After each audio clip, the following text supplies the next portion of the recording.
Selamat malam Bapak Ibu, berjumpa kembali dalam PA kita pada malam hari ini. Dan ini malam terakhir PA kita dalam konsep satu arah. Minggu depan kita akan mencoba mulai ber-PA dengan menggunakan aplikasi Zoom, sehingga kita bisa berdiskusi bersama seperti ketika kita ada di ruang PA, ketika ada di gereja. Sebelum kita memulai PA kita malam hari ini, mari kita berdoa. Tuhan, terima kasih untuk kesempatan ketika kami boleh menikmati teknologi, sehingga sekalipun dengan segala keterbatasan, kami tetap boleh bersama belajar mendalami firman Tuhan.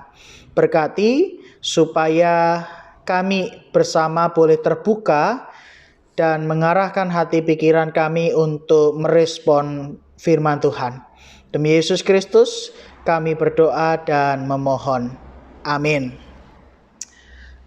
Sebuah persembahan pujian dari Koper Gede yang akan menghantar kita di dalam perenungan di PA kita malam hari ini.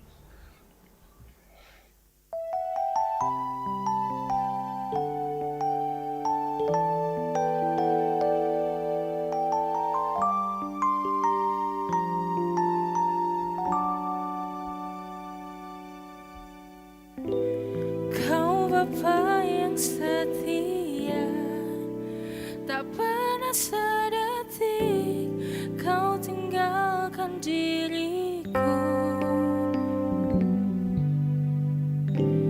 Hatiku teguh di dalam janjimu sampai ku melihat kuasamu,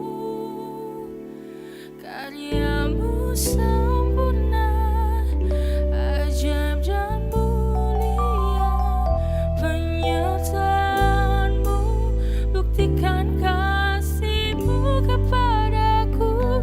Ku agungkan Engkau, Yesus termulia, kasihmu terindah selamanya.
Bapak Ibu, tema PA kita malam hari ini dipilih sejak dari kandungan.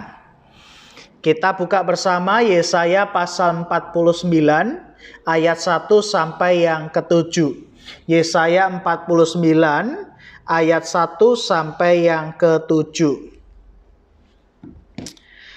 Dengarkanlah aku, hai pulau-pulau, perhatikanlah, hai bangsa-bangsa yang jauh.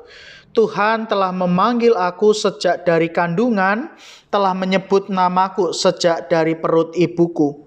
Ia telah membuat mulutku sebagai pedang yang tajam, dan membuat aku berlindung dalam naungan tangannya. Ia telah membuat aku menjadi anak panah yang runcing, dan menyembunyikan aku dalam tabung panahnya. Ia berfirman kepadaku, engkau adalah hambaku Israel, dan olehmu aku akan menyatakan keagunganku. Tetapi aku berkata, aku telah bersusah-susah dengan percuma, dan telah menghabiskan kekuatanku dengan sia-sia dan tak berguna. Namun hakku terjamin pada Tuhan, dan upahku pada Allahku. Maka sekarang firman Tuhan yang membentuk aku sejak dari kandungan untuk menjadi hambanya, untuk mengembalikan Yakub kepadanya, dan supaya Israel dikumpulkan kepadanya. Maka aku dipermuliakan di mata Tuhan, dan Allahku menjadi kekuatanku.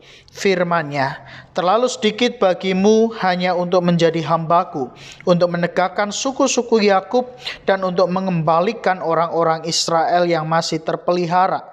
Tetapi aku akan membuat engkau menjadi terang bagi bangsa-bangsa, supaya keselamatannya daripadaku sampai ke ujung bumi. Beginilah firman Tuhan, penebus Israel, Allahnya yang maha kudus, kepada dia yang dihinakan orang, kepada dia yang dijijikkan bangsa-bangsa, kepada hamba penguasa-penguasa, raja-raja akan melihat perbuatanku, lalu bangkit memberi hormat, dan pembesar-pembesar akan sujud menyembah, oleh karena Tuhan yang setia, oleh karena yang maha kudus, Allah Israel yang memilih engkau. Terpujilah nama Tuhan. Bapak Ibu masih ingat cita-cita masa kecil dulu? Masih ingat Bapak Ibu? Apakah cita-cita masa kecil dulu hari ini terwujud? Atau sudah berubah? Nah Bapak Ibu, dulu waktu saya kecil saya ingat cita-cita saya itu dua. Satu, jadi kontraktor, karena papa saya dulu pekerjaannya bangun rumah. Dan cita-cita kedua adalah jadi pengusaha yang sukses. Sekarang saya sedang berproses menjadi calon pendeta di GKI Kediri. Jauh sekali dari cita-cita masa kecil saya. Nah, saya hendak mengatakan bahwa panggilan dalam hidup kita masing-masing itu adalah misteri Tuhan yang harus kita masuki, yang harus kita cari, sampai akhirnya kita menemukan apa sih yang Tuhan mau di dalam kehidupan kita. Dan seringkali kita tidak mengetahui kemana Tuhan panggil, kemana Tuhan utus kita untuk berkarya. Walau demikian, satu hal yang pasti bahwa setiap orang yang percaya dipanggil dan diutus untuk mengerjakan karya dan misi Tuhan. Yesaya di dalam pembacaan kita hari ini merefleksikan pelayanannya sebagai seorang nabi atau hamba Tuhan di dalam keyakinan bahwa Tuhanlah yang telah memanggil, yang telah memilih Yesaya untuk menjadi alat di tangan Tuhan. Dan berbicara soal panggilan, ada dua dimensi penting di dalam sebuah panggilan. Satu, anugerah Allah yang memanggil dan memilih umatnya. Dan yang kedua, respon manusia atas panggilan Tuhan itu. Dan di ayat 1 dan 5a, Yesaya mencatatkan hal yang mendasar. Bahwa sejak dari kandungan, Tuhan sudah menyebut nama Yesaya dan membentuk Yesaya untuk menjadi hamba Tuhan. Refleksi ini menarik bagi saya Bapak Ibu, sebab refleksi ini mau menegaskan bahwa rancangan Tuhan itu sudah dimulai. ketika seorang ibu mengandung janinnya. Dan ketika seorang anak dilahirkan dalam sebuah keluarga, di sanalah ada karya Tuhan yang membentuk seseorang dengan berbagai macam cara dan pengalaman. Kenapa saya menyebut dengan berbagai macam dan pengalaman? Karena Bapak Ibu, cara Tuhan membentuk kita itu begitu ajaib dan sulit untuk dimengerti. Contohnya apa? Ada anak yang lahir di keluarga broken home. Dan orang sering kali kemudian memberikan stigma bahwa seorang anak yang lahir di keluarga broken home pasti masa depannya juga suram. Apakah memang selalu demikian?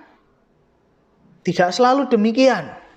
Karena bisa saja Tuhan lalu membentuk dia memakai pengalaman-pengalaman hidupnya yang menjadikan ia menjadi pribadi yang dewasa, mandiri, sukses.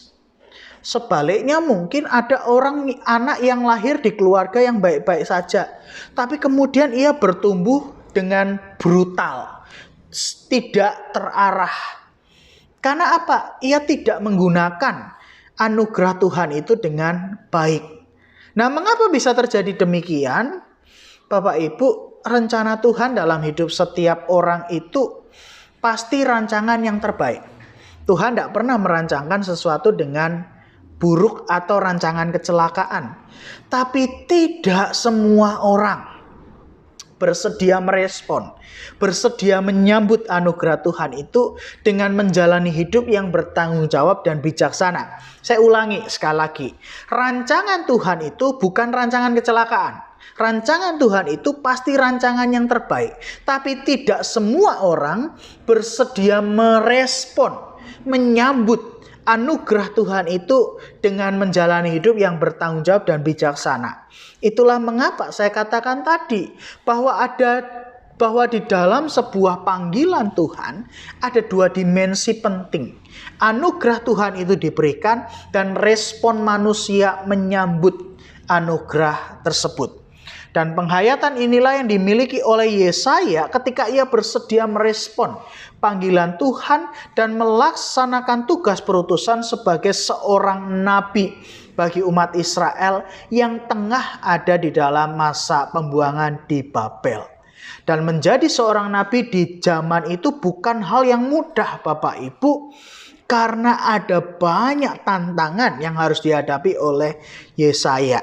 Di ayat yang kedua, Yesaya berkata bahwa Tuhan telah membuat mulutnya seperti pedang yang tajam dan menjadikan dirinya anak panah yang runcing. Supaya apa? Yesaya mampu untuk menyuarakan suara kebenaran, untuk menyuarakan suara Allah yang menyapa umat Israel yang berada dalam masa pembuangan.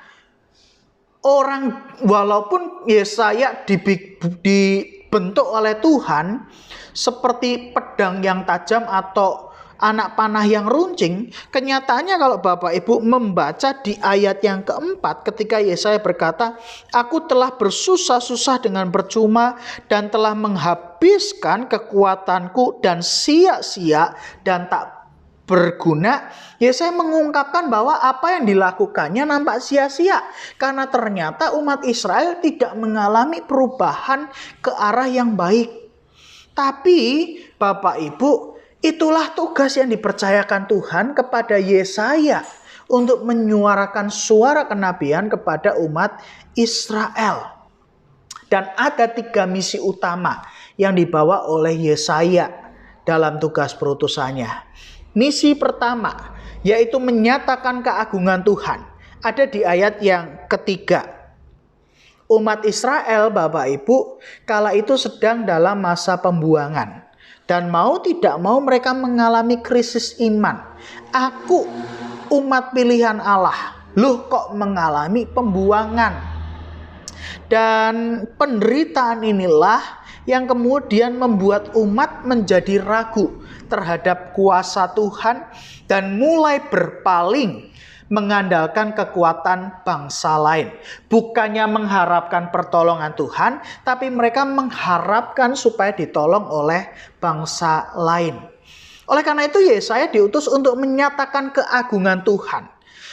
Supaya umat Israel mengingat kembali akan kuasa dan karya Allah yang akan menyelamatkan dan memulihkan Israel. Sama seperti ketika Tuhan memulihkan dan menyelamatkan umat Israel yang saat itu ada di dalam penjajahan bangsa Mesir. Itu tugas yang pertama. Tugas kedua, Yesaya diutus untuk mengembalikan Yakub atau Israel kepada Allah. Dicatat di ayat yang kelima.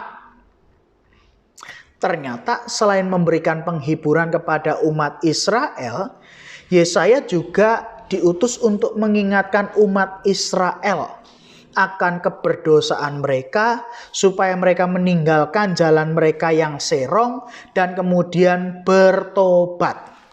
Tugas ini jelas tidak mudah Bapak Ibu, karena pasti beresiko. Bayangkan saja Bapak Ibu, satu orang benar misalnya harus mengingatkan 10 orang tidak benar, maka yang satu ini pasti dianggap yang salah, pasti dianggap yang tidak benar. Karena biasanya yang jumlahnya sedikit, itulah yang kemudian akan dihakimi, dimusuhi, dan ditindas. Tapi apapun resikonya, suara kebenaran Allah itulah yang harus tetap disuarakan Yesaya kepada umat Israel. Baik itu diterima dengan terbuka oleh umat Israel, maupun kemudian umat Israel mengabaikan dan tidak mau mendengar. Dan itulah resiko yang harus dihadapi oleh Yesaya. Hal ketiga, Yesaya juga diutus untuk menjadi terang bagi bangsa-bangsa supaya keselamatan dari Allah sampai ke ujung bumi di ayat yang ke-6. Nah, Bapak Ibu, dari sebagian besar umat Israel yang berlaku serong, pasti ada sebagian lainnya yang masih tetap memelihara imannya. Nah, Yesaya diutus untuk memelihara yang sebagian kecil ini. Supaya apa? Ketika karya Allah yang menyelamatkan dan memulihkan umat Israel itu dinyatakan, dan umat Israel bebas dari pembuangan Babel, itu menjadi sebuah kesaksian yang besar. Pertama, berarti Allah Israel tidak tinggal diam. Allah Israel tetap punya kuasa untuk menyelamatkan dan membebaskan umat Israel. Tapi yang kedua, bahwa yang sebagian kecil tadi tetap memelihara iman, maka merekalah yang akan meneruskan atau melanjutkan kehidupan sebagai umat pilihan Allah. Dan 3 tugas Yesaya: menyatakan keagungan Tuhan, mengembalikan umat pada Allah, menjadi terang bagi bangsa-bangsa. 3 tugas inilah yang juga seharusnya masih relevan bagi setiap kita yang hidup di masa ini. Bapak Ibu, kita juga adalah hamba-hamba Tuhan yang sudah dipilih sejak dari kandungan. Coba lihat ke belakang.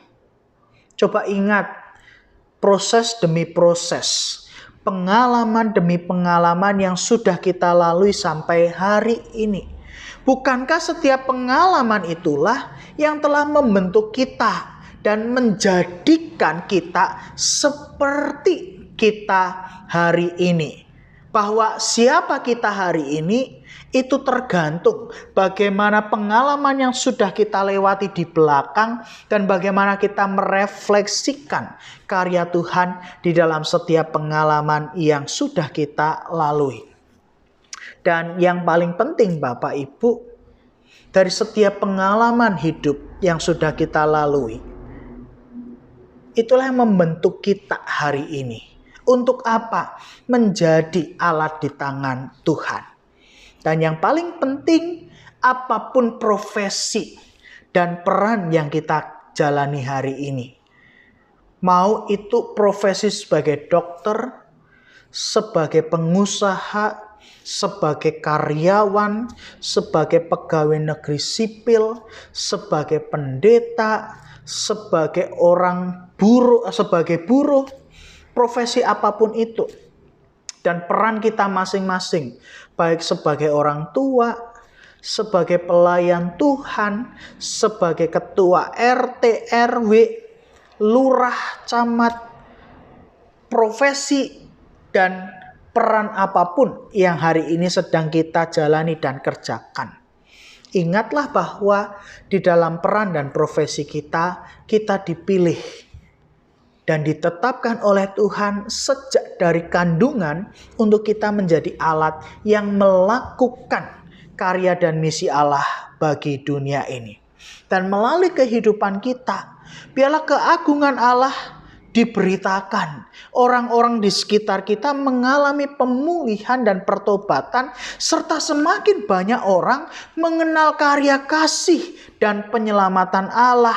Kuncinya apa? Kita mau merespon anugerah panggilan Tuhan yang hadir dalam setiap pengalaman-pengalaman hidup kita, dan kemudian menjalaninya dengan hidup bertanggung jawab dan bijaksana.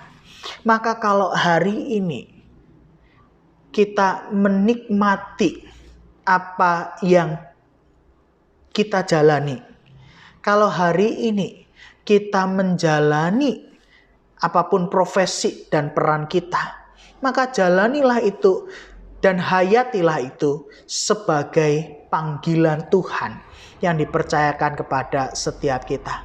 Kalau kita karyawan, bersyukurlah karena Tuhan masih memberkati kita. Kalau kita sebagai orang tua, bersyukurlah karena Tuhan memberikan tugas tanggung jawab sebagai orang tua walaupun tidak mudah.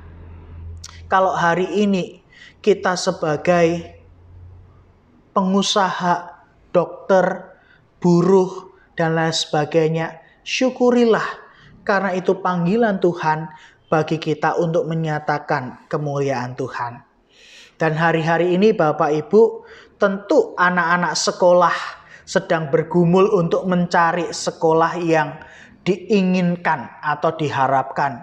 Kalaupun kemudian saudara-saudara, teman-teman tidak berhasil lolos di sekolah yang diinginkan, di sekolah yang diharapkan, percayalah bahwa itu bukan sebuah kebetulan. Hayatilah bahwa ada rencana Tuhan di dalamnya, rancangan yang baik, rancangan yang tepat bagi kehidupan kita. Dan ingat kuncinya, responlah anugerah Tuhan itu di dalam kehidupan kita. Dan yakinlah bahwa kalau kita mau merespon anugerah Tuhan dan menjalani hidup dengan bertanggung jawab dan bijaksana, Tuhan pasti akan memimpin kita. Tuhan pasti akan memakai kita sebagai alat kemuliaan di tangan Tuhan. Dan kalau ada penyesalan, dan mungkin hari ini ada orang-orang yang menyesal karena kita sudah mengabaikan panggilan Tuhan, menyia-nyiakan anugerahnya dalam kehidupan kita, Bapak, Ibu, dan Saudara tidak perlu berkecil hati. Sebelum terlambat, masih ada waktu untuk memperbaiki diri, memohon ampun kepada Tuhan kalau kita jalan di jalan yang serong. Dan kembalilah kepada jalan Tuhan. Pasti Tuhan akan memulihkan keadaan kita hari demi hari melalui beragam cara yang tidak pernah kita pikirkan. Ingatlah, kita ada di dunia ini untuk tujuan yang mulia. Maka permuliakanlah Tuhan melalui kehidupan setiap kita. Amin. Bapak Ibu, mari kita berdoa. Terima kasih ya Tuhan karena sudah mengingatkan kami akan panggilan Tuhan di dalam kehidupan setiap kami. Dan melalui setiap pengalaman yang kami lalui, Tuhan berkarya untuk membentuk kami sedemikian rupa, untuk menjadikan kami alat-alat kemuliaan bagi nama Tuhan. Maka berkatilah kami ketika kami berusaha merespon dan menjawab panggilan Tuhan di dalam kehidupan setiap kami. Dan kalau mungkin ada penyesalan di antara kami karena kami kurang bertanggung jawab dan bijaksana menjalani kehidupan. Ampunilah kami dan berikanlah kami anugerah, kesempatan untuk kami memperbaiki hidup kami sehingga kami boleh kembali ke jalan yang Tuhan tetapkan untuk setiap kami. Inilah doa kami bersama, di dalam nama Tuhan Yesus Kristus kami berdoa. Amin. Tuhan memberkati kita. Amin.